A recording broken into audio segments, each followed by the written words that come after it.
ओम श्री गुरु ओम श्री गुरुवे नमः। ओम श्री गुरुवे नमः। ओम श्री गुरुवे नमः। द डार्क लाइट चैनल पर आप सभी मित्रों का आज की चर्चा में मैं स्वागत करता हूं। आदरणीय मित्रों, आज मैं भगवान श्री इंद्र गायत्री मंत्र आपको बताऊंगा जो आपको सुरक्षा प्रदान करेगा।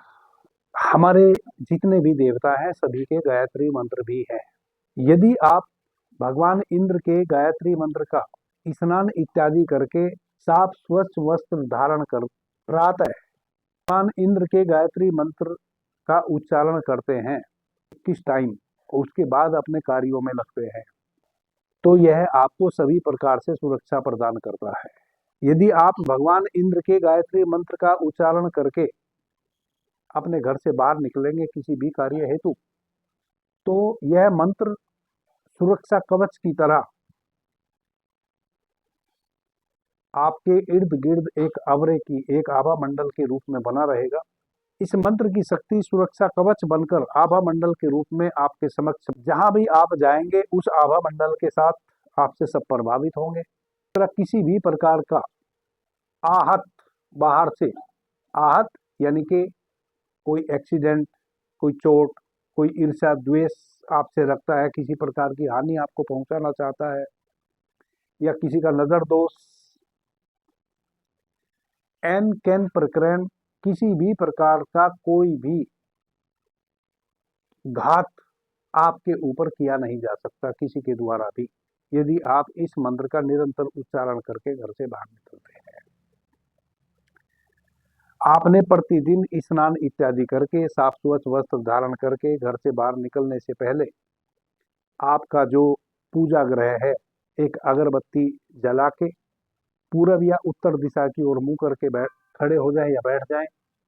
21 टाइम आप इस मंत्र का उच्चारण करें, उसके बाद आप अपने कार्यों में निकल जाएं। मंत्र इस प्रकार है: ओम तत्पुरुषाय विद्महे सहस्त्र अक्षाय धीमहि तनो इंद्र प्रचोदयात्। आप इस मंत्र को लिखा हुआ भी स्क्रीन पर पढ़ सकते हैं। जब मैं इस मंत्र को बोल रहा हूं तब आप इस मंत्र को स्क्रीन पर लिखा हुआ भी पढ़ सकते हैं। मंत्र इस प्रकार है: ओम तत्पुरुषाय विद्महे सहस्त्र अक्षाय धीमहि तनो इंद्र प्रचोदयात्।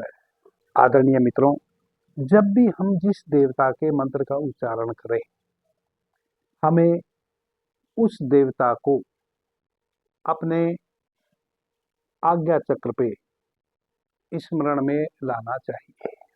इसलिए कहते हैं महर्षि पातंजलि ने यम, नियम, आसन, प्राणायाम, प्रत्याहार, धारणा, ध्यान और समाधि पान बताए हैं।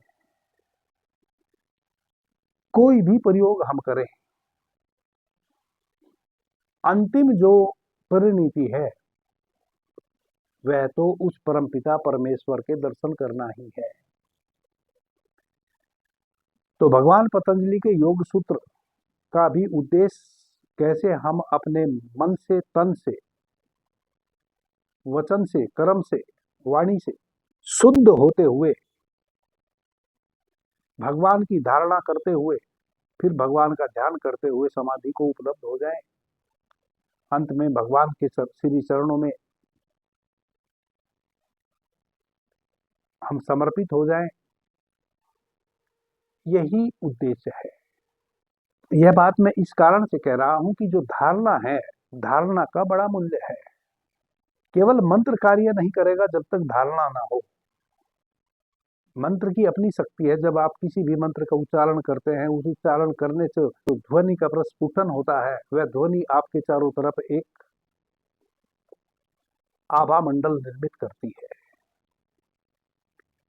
और फिर वह आभा मंडल आपका अगले दिन तक बना रहता है, 24 घंटे तक बना रहता है। 24 घंटे के पश्चात फिर आप स्नान इत्यादि करके उस मंत्र का उच्चारण करते हैं और फिर एक नया आभा मंडल आप निर्मित कर लेते हैं। यह तो हुई मंत्र की शक्ति। लेकिन यदि उस मंत्र के पीछे हमारा भाव भी प्रगाढ़ हो, तब तो कहना ही क्या। तब तो आप जिस मंत्र का उच्चारण जिस हेतु कर रहे हैं, उसमें 100% आपको उस अनुरूप लाभ मिलता है। तो जब आप भगवान इंद्र के गायत्री मंत्र का उच्चारण कर रहे हो, उस समय आपकी धारणा भी वैसी हो। आंख बंद कर लें, भगवान इंद्र का जो भी स्वरूप आपके संज्ञान में है, उस स्वरूप का आप अपने आज्ञा चक्र पे ध्यान करें और तब 21 टाइम इस मंत्र का उच्चारण करें। आप देखेंगे कि पहले ही दिन से आपको लाभ मिलना शुरू हो जाएगा।